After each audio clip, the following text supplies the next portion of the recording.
Hey, George. One of the things I want to talk to you about is the Trump Facebook ban and the Oversight Committee. And really, it has nothing to do with Trump in the sense that it has so much more to do with propaganda and censorship. And so let's leave Trump out of this whole thing, although he's integral to what happened, but it's really not the point of this. Here's the bottom line. Um, the committee, the Oversight Committee, they said that a permanent ban on Trump really wasn't that solid because Facebook had no clear measurement tools in place, and that they need to reconsider their decision on a permanent ban in about 6 months from now. And they need to put some best practices in place. For the Uh, viewers' sake, though, Jack, so the oversight committee, is that a Facebook committee? so it's a third party committee that was commissioned by Facebook to review decisions that they make and to either support those decisions or provide feedback, right? And it is touted as being, highly independent for the sake of ensuring that things are done correctly, and Facebook's not going to overstep their bounds. So is it a government committee?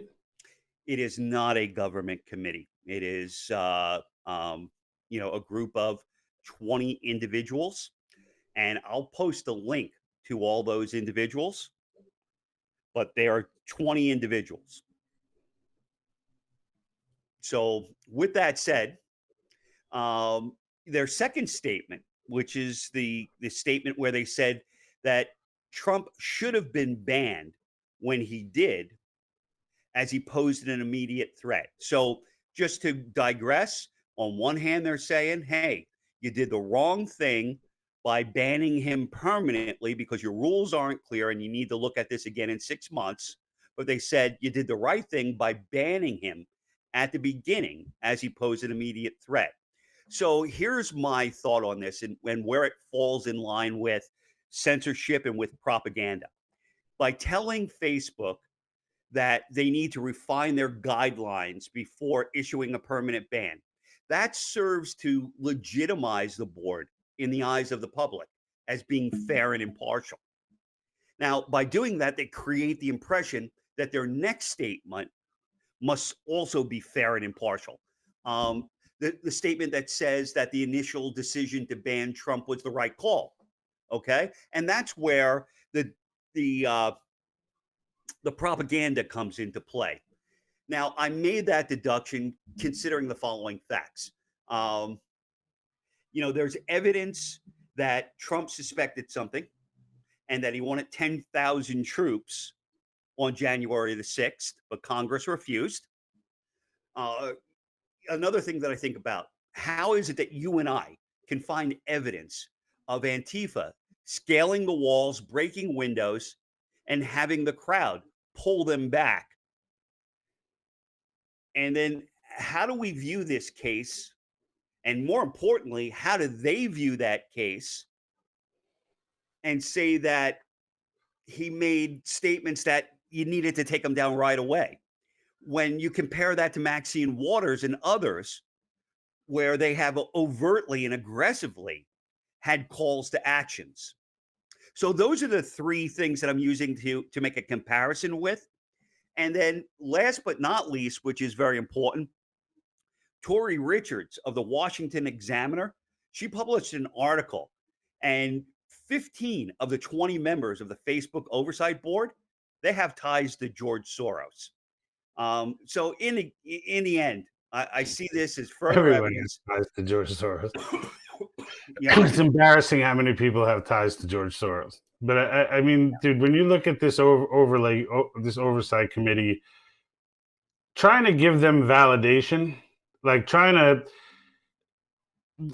who are they, right? Like, so like this is kind of like the fact checker thing, right? Like they hire independent fact checkers, but they're really just a bunch of asshats who like sit around. These are not like, top dog journalist, investigative reporter type.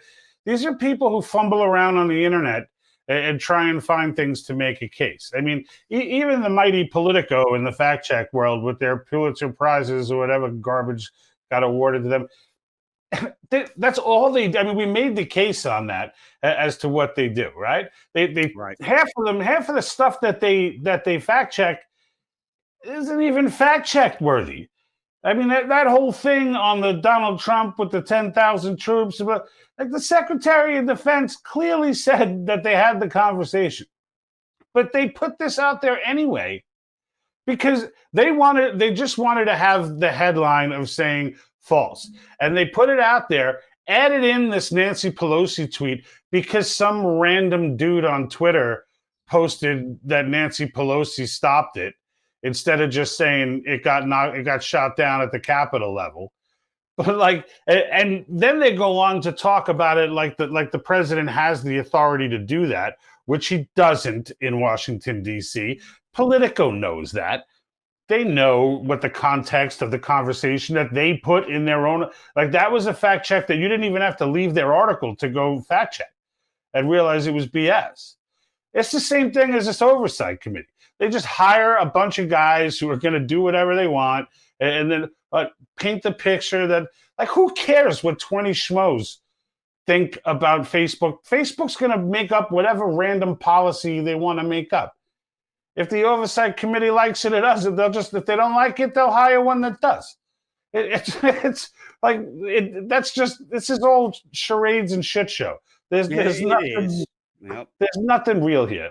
There's No. nothing real. And we showed what happened at the Capitol. We showed. Like, it's undeniable video evidence that the Trump supporters were stopping people from breaking and doing damage to the Capitol. Now, how the doors got open, I have no idea. I would love to see footage. Someone must have been filming that. Those doors weren't broken into. They were opened. Right. So it's like, who opened them? And why were there no one there to stop them from opening them? It's like, plenty of people rushed into that building. No real damage was done inside the building. Nobody was really hurt except the one person who was shot by a police officer, or if it was Secret Service, I don't remember how that panned out. But that's the only person that was seriously injured. And then there was the fake story about the guy getting hit with the fire extinguisher or something. Fire extinguisher, who did not get hit with a fire extinguisher, so it turns out. Still, people walk around talking about this phantom guy who got hit with this phantom police officer who got hit with a fire extinguisher. The guy died 2 days later. No evidence of blunt force trauma whatsoever. He just died of a stroke. And they're starting with keeping it, but no one really stops the story of the fire extinguisher. And that's how it works, right? Once you get that out there, everyone starts talking about it. And then when you find out that's not the case, you put that in a small little piece in the corner of your website that nobody can see. And then everybody keeps walking around talking about fire extinguishers. In the end, there was a very complicated situation going on over there. Yes, there were definitely Trump supporters who ran in the doors once they were open. No, there were definitely not Trump supporters breaking windows and doing all that stuff. And it was clear. You can hear them clearly yelling at the people who were doing it, calling them Antifa, screaming that Antifa's in the crowd. And you see them in there. We made the case with the uniform that you got a sea of people wearing red, white, and blue. And then you got these random dudes who are breaking shit, all wearing black with black masks and billy clubs and shield. Like, what is that? They don't even look like they didn't even take the time to try and dress like a MAGA supporter. So, and they all know this. The Capitol riots are now going to be used, and we'll cover it later in a rant, for a narrative to go after people. And it's now, it's all about, they're trying to condition your head for the extremist, for the white supremacist, and then they're going to tell you what an extremist and a white supremacist is. And what that is it's any political opposition to the current administration. That's right. What that is. Well, you hear it time and time again. And, look, so my point of bringing this whole thing up really is the fact that, they're being very sly in terms of, hiring this third-party committee The third party committee condemns them on part A to, increase their validity. And then in part B, slides it in on how they did such a good job and how they were in the right. It's ridiculous, but for people that are not, people are gonna follow what they want to follow and hear what they want to hear, and they've just told them what they want to hear. Hey, Facebook wasn't in the right by doing this, but they were definitely in the right by doing that, right? And people will go no further than that.